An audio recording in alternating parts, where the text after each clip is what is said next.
Hey, good morning, guys. This is Daniel from Fantasy Boom, and I want to say welcome to our NBA video for Wednesday, May 16th. And it's game two of the Western Conference Finals. Thank you guys for coming by. Please don't forget to like this video and subscribe if we bring you some value. This is Predict Picks. For those of you who don't know, a different way to play fantasy. Instead of rostering 8 guys within a $50,000 salary cap, you figure out which of these players are going to go over or below their projected FanDuel point total. So is Chris Paul going to go over 42.8 FanDuel points or under? That's how you play this. You pick any 2, 3, or 4 guys, okay? Before we get into the picks, what I wanted to do is go over game one and do a little bit of analysis and kind of tell you guys what happened in game one, because I think it's important to know what happened in previous games moving forward, all right? So game one was weird because for the Rockets side, it was all James Harden handling the ball, doing everything, taking ridiculously hard shots, and he made a lot of them, but the Warriors beat them by taking away all the role players. So taking away guys like Capella and Eric Gordon and Bamute and Tucker, and essentially forcing James Harden and Chris Paul to do all the work. And it went perfectly because they were not able to do it themselves, and the Warriors won. Now, on the Warriors side of the ball, offensively, it was Kevin Durant who absolutely was taking all the shots. They couldn't find an answer for him. He was borderline unstoppable. You know, this guy is damn near 7 feet tall, and when he jumps to take a shot, no one can contest a shot. So he was just unstoppable. So what we're going to do is head over here to the game log and take a look at just the stats and see what's normal and what's out of line. Fair warning, this video is going to be a little longer than normal because I wanted to do this analysis to kind of give you guys some reasonings, not just behind the picks, but reasonings as far as why the game played out the way it did. So we got James Harden here. He took 24 shots.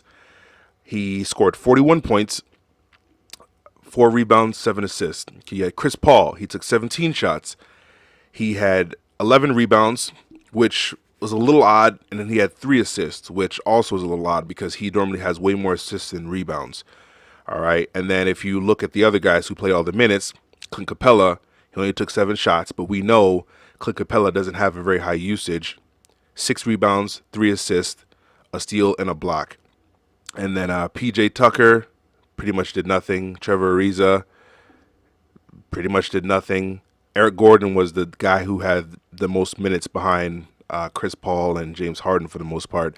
He took 13 shots, had a couple of peripherals here, and that's about it. Now on the Warriors side, this is where things got a little interesting in my opinion. So Kevin Durant took 27 shots. 27 shots. That's a lot. He had 37 points. He only had 3 rebounds. Only had 1 assist. And I say only because he was a much better defensive player this year. He had a lot more stats, steals and blocks, and he rebounded the ball very well this year. So this is significantly lower than his average. Draymond Green, this is normal.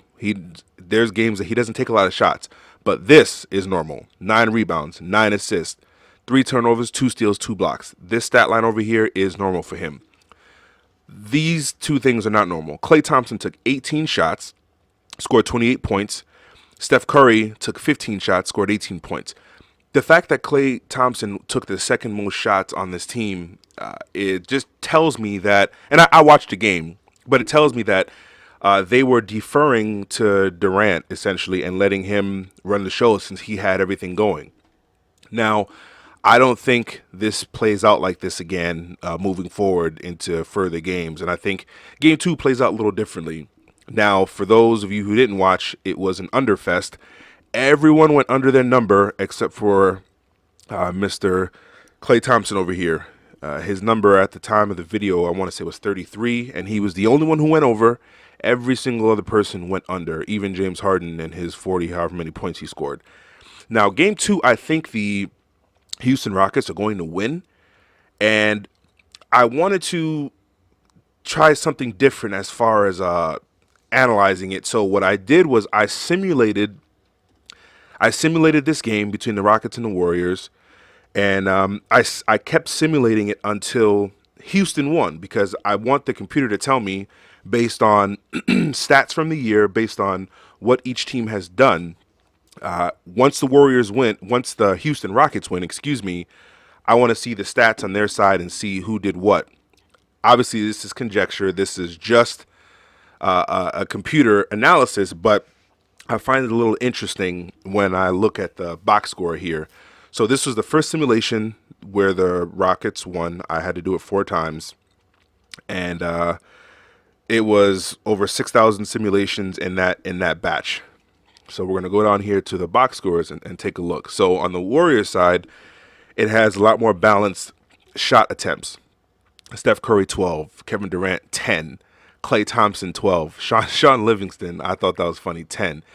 And I don't even think he didn't play a ton of minutes. He played 15 minutes last game or so.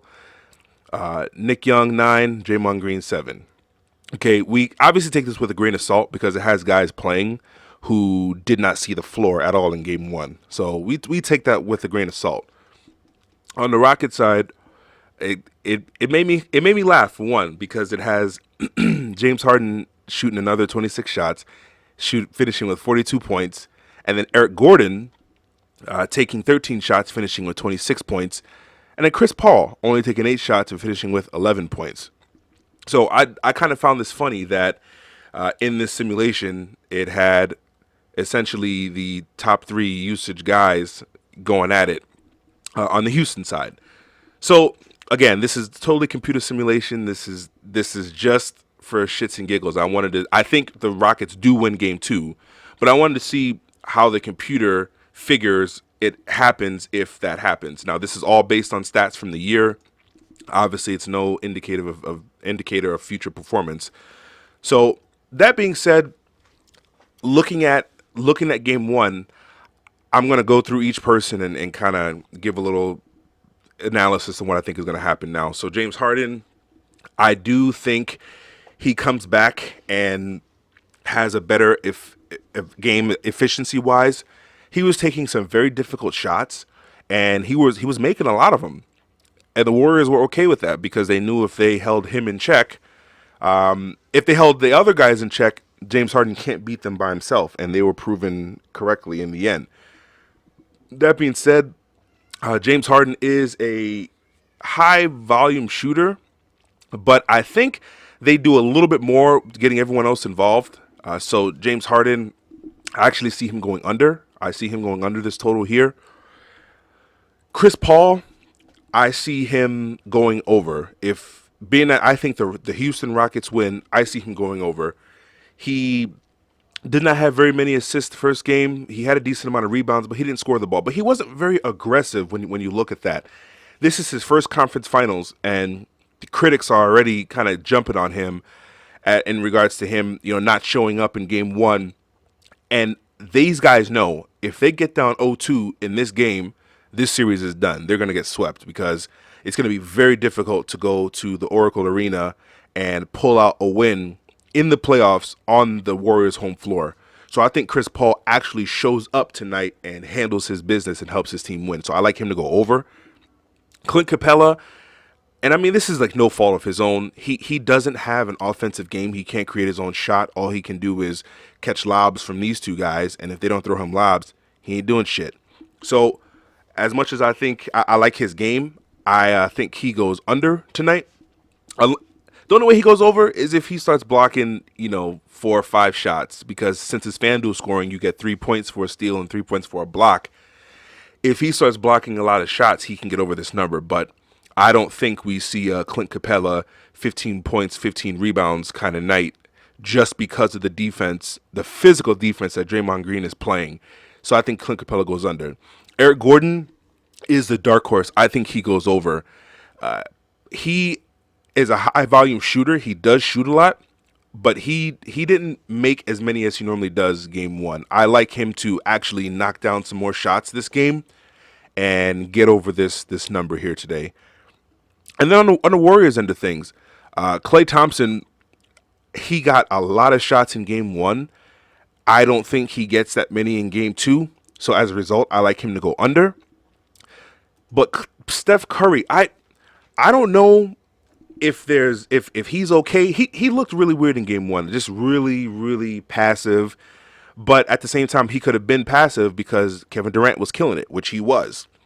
So I like Steph Curry as of right now to go under this number, and then Kevin Durant to go under as well. Draymond Green is the only person I like to go over. I like him to go over just because he does everything. He was close to his number, and he only scored like 4 points. So he does that pretty much every game. So I like him to do enough to get over his number. But these two are I guess the wild cards. Kevin Durant can show up from game 1 and do the same thing he did in game 1, and he could actually grab 10 rebounds, right? And if he does that, he's going over. But if Steph Curry shows up and he hits his, first 5 threes of the game, they're going to be looking to get him going. These two kind of lead the charge, and Steph Curry could easily blast over this number and Kevin Durant go under. So I guess I'm going to say that these two are wild cards. I like Kevin Durant under, and I like Curry under. His number is fairly low, but if one guy starts out hot, he could easily annihilate his number and go over, while the other one goes under. So these are wild cards, these two here. I probably won't make a play on them, but obviously this is just my prediction. That's what I've got for these group of guys here. If you do not have an account at Predict Picks, pretty easy to get one. You go to predictpicks.com. All right, they're in private beta mode, as you can see here. So you have to have an invite code to get in. So click here, say I was invited by a friend. Okay, on this page, you put in your first name, last name, email, and then for the invite code, you put our invite code 01679. Put your password twice. Yes, you got to be 18 years old, and then sign up. And then once you get in, you're going to get here to the big board, and you'll see all the plays. Now, for first-time users, I almost forgot. You get a chance to win $25 with a 3-player pick, completely free. So they hook all first-time users up with a free 3-player pick to win $25, which I think is very nice and generous.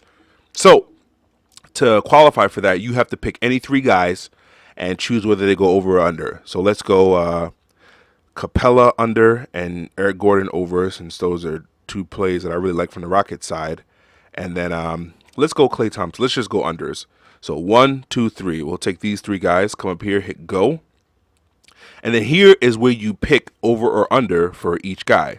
So under for Capella, under for Gordon, under for Klay Thompson. All right, you got your 3. Now, when you get here, when you have 3 guys and you get to this screen, it's gonna let you use your free pick. It's gonna say free here in this space, and then to win, it's not gonna say non. It's actually gonna say 25. So it's gonna say free here to win $25, and then at that point you hit go. So it's only good on your pick 3. You can't pick just 2. You can't pick 4. It has to be 3 to use your free pick. But that's essentially how you play. You pick over or under. So this is the NBA playoffs, so the choices are not very many, obviously, since it's just 4 teams left playing. During the regular season, there's the massive board. It ranges from 16 to 20 guys. Really big, lots of players to choose from. But this is what playoff Predict Picks basketball is all about. All right, guys, that's it. Thanks for watching this video and making it all the way to the end. I knew it was a longer video, but I wanted to kind of talk through some of what happened in game 1 and kind of explain, why I think things might change for game 2. So I'm going to do MLB after this. Thanks a lot. Please like the video and subscribe to our channel if we brought you value. Thanks, guys.